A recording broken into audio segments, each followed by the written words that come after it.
Vybz Cartel crowned King of Dancehall, acknowledging former King Beenie Man. Vybz Cartel was officially crowned King of Dancehall at Reggae Sunfest. The crowning took place on Saturday morning at Catherine Hall with Queen of Dancehall Spice and some of its organizer Dongson Entertainment's Joe sharing in the moment. Cartel, who last performed at the venue back in 2011, shortly before his arrest and later conviction, got the opportunity of choosing from two coins presented on a pillow. Crown, Vybz Cartel thanked his fans and acknowledged the former king. People, it's a joy if you sit down here so in my own country and the people them a say, "World boss, you finally officially deserve it. Big up yourself," Cartel said to his adoring fans. He added, "I'm gonna be the bigger person. Big up to Beenie Man, the former king." The entertainer also showed his appreciation to Bounty Killer, Buju Banton, and Ninja Man for inspiring his career. For his part, Joe noted that the crowning was well deserved and due rise on time. "This is a great historical moment, and we're blessed to be here.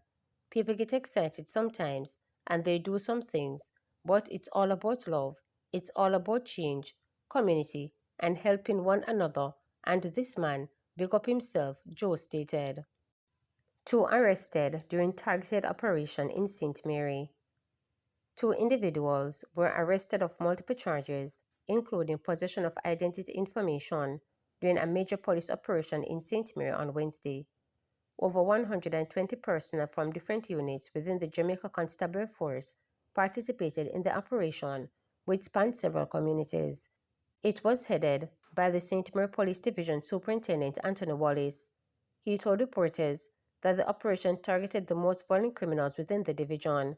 He lauded community stakeholders for working with the police. The operation was a major operation aimed at targeting the most violent criminals operating within the St. Mary Division. We received support from all the major units out of Kingston and St. Mary. So there are two fugitive operation teams, specialized operation, firearm narcotics and investigative division. Police Dev, also K9, supported the St. Mary Division. Our intention was to focus on the high-risk targets, wanted persons, and major criminal subjects across the parish in a multifaceted way. This operation spanned across several police areas within St. Mary's. This is a part of our continued push as we aim to make St. Mary a safer parish for the citizens.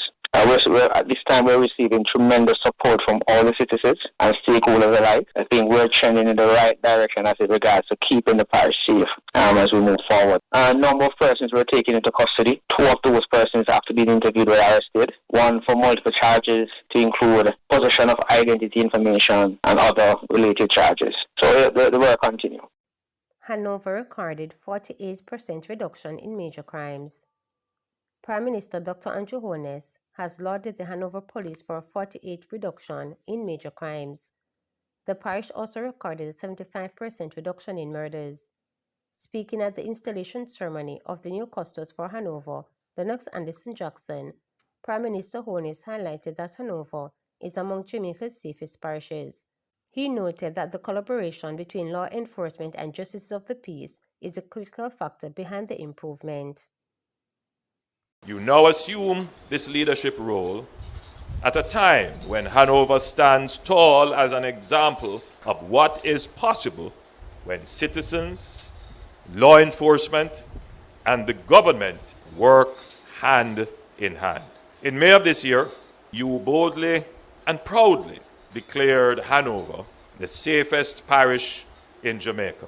There are a few other parishes competing for that title, but the numbers back you up compared to the national context, in which we have seen a 41.5% decline in murders as of this week compared to the same period last year. Hanover has seen a 75% reduction in murders and a 48% drop in major crimes overall. It is a major accomplishment, and Hanoverians, you should be proud of this.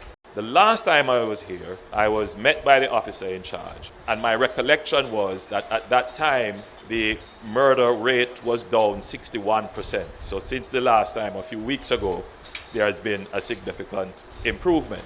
But I note the incident because the officer in charge mentioned that they were not able to achieve this without the support of the JPs and the other stakeholders who have been very active in the community. OR gets over 6 million for utility customers. The Consumer Affairs Unit CAU of the Office of Utilities Regulation OR has, through its intervention, secured about 6.3 million for utility customers. This is reflected in OR's quarterly performance report for 2025, January to March. The compensation comprises previous unreported credits to customer accounts in earlier periods, plus 3.21 million relating to payments made in the January to March quarter. Payments by JPS accounted for 4.15 million, or 66%, and NWC for 1.38 million, or 22% of this total. Columbus Communications Flow, Cable and Wireless Jamaica, and Digicel accounted for $425,475. That's 7%, $257,312 4%, and $50,519 1% respectively.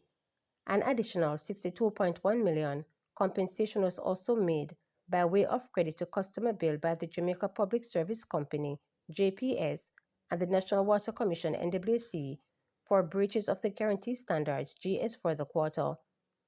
JPS compliance report on its GS performance for the review period indicated that 25,043 breaches were committed, representing a 5% decrease compared to the preceding quarter.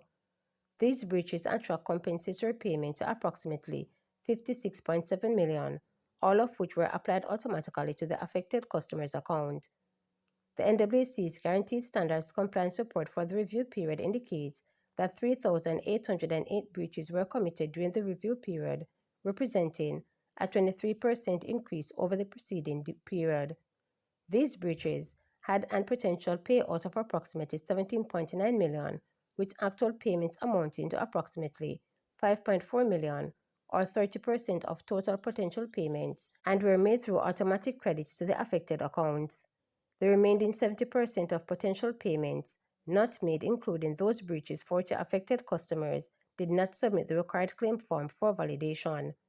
Additionally, small water and sewage service provider Car Development Limited committed 4 breaches of its GS, for which compensation of $16,716 were automatically applied to the affected customer's account. During the January 2025 to March quarter, there was an 8% reduction in the number of contacts that OR's Consumer Affairs Unit received. The more significant decrease was in category of interruption of service, which went down by 45%. At 51%, building matters remained the main reason utility consumers contacted CAU, with JPS 25%, NWC 21% accounting for the highest numbers of such concerns. The OR's latest QPR can be found on its website at www.or.org.gm. To subscribe, like, share, and click the notification bell for daily updates.